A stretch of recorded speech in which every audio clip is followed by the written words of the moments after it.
अपना खुद का घर होना हर किसी का एक बड़ा सपना होता है, लेकिन काफ़ी कम लोग ही इस सपने को पूरा कर पाते हैं। आज महंगी होती प्रॉपर्टी भी एक बड़ा सिरदर्द बन गई है। ऐसे में हम सालों साल पैसे बचाते हैं ताकि अपना खुद का घर बना सके, लेकिन क्या ये पैसे काफ़ी रहते हैं? और तब ज़रूरत पड़ती है हमें होम लोन की, क्योंकि आज भी आधी आबादी होम लोन लेकर ही घर के सपने को पूरा कर रही है। लेकिन होम लोन लेना हम जितना सुविधाजनक मानते हैं, क्या वाकई में होम लोन लेना उतना ही सस्ता है? क्योंकि होम लोन लेते समय हम सिर्फ इंटरेस्ट रेट और बनने वाली ईएमआई को ही देखते हैं, लेकिन सच तो ये है कि होम लोन की कहानी सिर्फ ईएमआई तक ख़त्म नहीं होती, क्योंकि होम लोन के पीछे कई ऐसे हिडन चार्जेस छिपे होते हैं जो आपकी जेब पर एक्स्ट्रा बोझ डालते हैं और आपको पता भी नहीं चलता। प्रोसेसिंग फीस से लेकर लीगल चार्जेस तक ये छोटे छोटे दिखने वाले खर्चे आपके लाखों रुपए बढ़ा सकते हैं। तो चलिए जानते हैं कि इन हिडन चार्जेस के बारे में और क्यों होम लोन लेने से पहले इन्हें जानना बेहद ज़्यादा ज़रूरी है। तो सबसे पहले तो आपको ये जानना ज़रूरी है कि सिर्फ ईएमआई ही सब कुछ क्यों नहीं होती, क्योंकि जब आप बैंक से लोन लेते हैं तो बैंक आपको फिक्स्ड या फ्लोटिंग रेट दिखाता है। फिक्स्ड यानी कि आपको एक निश्चित दर पर आपको इंटरेस्ट चुकाना पड़ता है। फ्लोटिंग रेट वो होती है जिसमें आरबीआई के अनुसार जब रेट कट होता है तो आपकी जो इंटरेस्ट रेट है वो कम या ज़्यादा होती रहती है। लेकिन आपको लोन से जुड़े इन खर्चों पर भी ध्यान देना चाहिए। जैसे पहला है प्रोसेसिंग फीस। दरअसल ये लोन अमाउंट का 0.25% से लेकर 1% तक हो सकता है। यानी मान लीजिए अगर आप 50 लाख का लोन ले रहे हैं तो ये सीधे तौर पर 50,000 रुपये तक पहुंच सकता है।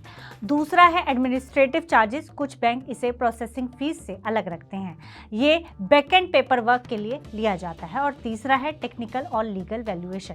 बैंक जिस प्रॉपर्टी पर लोन दे रहा है उसकी जांच के लिए इंजीनियर और वकील भेजता है, जिसकी फीस भी आपसे ही वसूली जाती है। ये तो हुए बैंक से जुड़े चार्जेस। इसके अलावा भी आपको कुछ और खर्च करने पड़ सकते हैं जो आपका बजट आगे चलकर बिगाड़ सकते हैं। इसमें पहला है MODT, यानी कि memorandum of deposit of title deed. ये एक सरकारी चार्ज है जो ये प्रमाणित करता है कि आपने अपने घर के कागज बैंक के पास गिरवी रखे हैं। यह अलग अलग राज्यों में अलग अलग होता है। अक्सर लोन का 0.1% से लेकर 0.5% तक।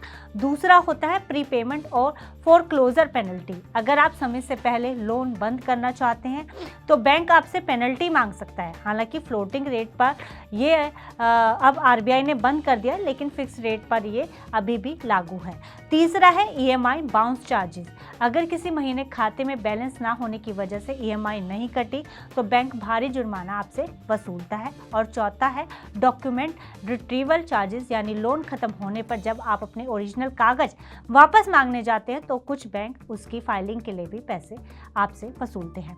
तो कुल मिलाकर इसे अगर एक उदाहरण से समझा जाए तो मान लीजिए आप 50 लाख रुपए तक का लोन 20 साल के लिए ले रहे हैं और बैंक ए जिसकी ब्याज दर 8.5% है और प्रोसेसिंग फीस 0 है, और दूसरा है बैंक बी जिसकी ब्याज दर 8.4% है और प्रोसेसिंग फीस है 1%, यानी कि 50,000 रुपये।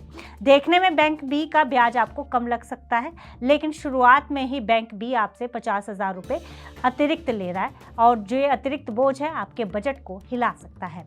इसलिए एक्सपर्ट्स का मानना है कि हमेशा इफेक्टिव कॉस्ट की तुलना करें, ना कि सिर्फ ब्याज दर की।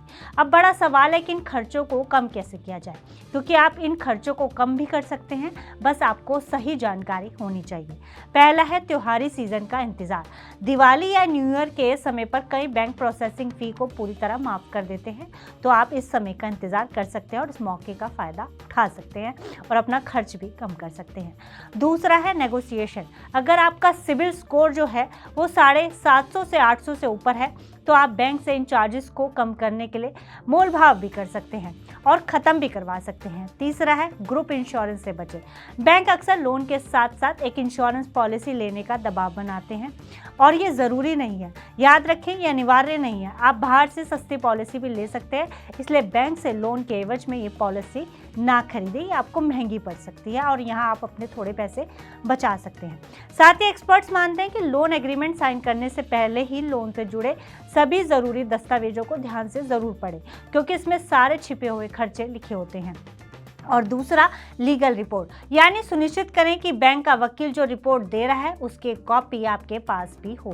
तो कुल मिलाकर घर खरीदना आपकी जिंदगी का सबसे बड़ा आर्थिक फैसला है, इसलिए सिर्फ कम ईएमआई के झांसे में ना आए। सारे खर्चों को जोड़कर देखें कि आपको असल में घर कितना महंगा पड़ रहा है। जागरूक रहें और अपनी मेहनत की कमाई को सही जगह निवेश करें। फिलहाल इस खबर में इतना ही। आप बिजनेस से जुड़ी अन्य खबरों के लिए देखते रहिए मनी माइंड।